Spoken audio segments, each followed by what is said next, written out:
ça nous plairait beaucoup de revenir le plus tôt possible et de comme ça d'aller de ville en ville, parce que comment dire, pas le but, mais en tout cas ce qui caractérise un groupe, un musicien, c'est aussi d'être itinérant.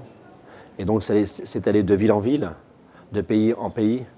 Alors il y a des pays, on aime tout le monde, hein, mais c'est vrai qu'aller au Maroc, on a une pensée assez particulière, voilà, parce que c'est un pays qui est cher à nous.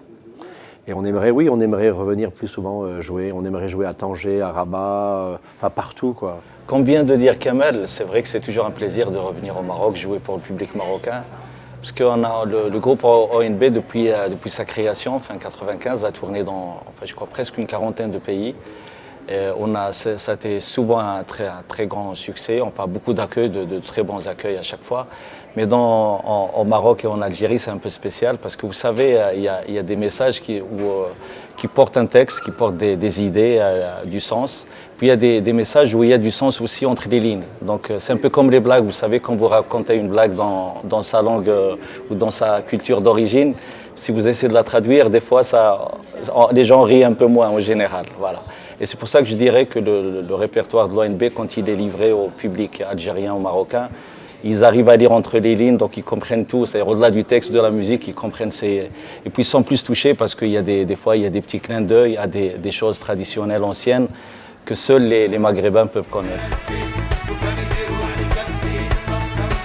L'Orchestre national de Barbès est en train de préparer, je crois, son 7e album. On est en train de faire un album. J'ai dit ça à des amis il n'y a pas longtemps. Ils m'ont dit dans quel style, parce qu'ils savent qu'on n'a pas un style particulier. On touche à plusieurs styles.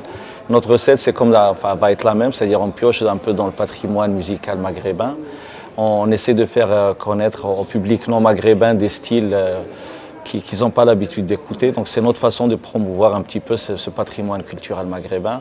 Et bien sûr, pour que ce soit un peu plus digeste, souvent c'est un peu avec des sons un peu plus modernes, des arrangements un peu plus modernes, voire aussi qui sont un peu enveloppés dans des styles plus occidentaux comme tel le reggae, le raga ou le ska comme on a fait par le passé.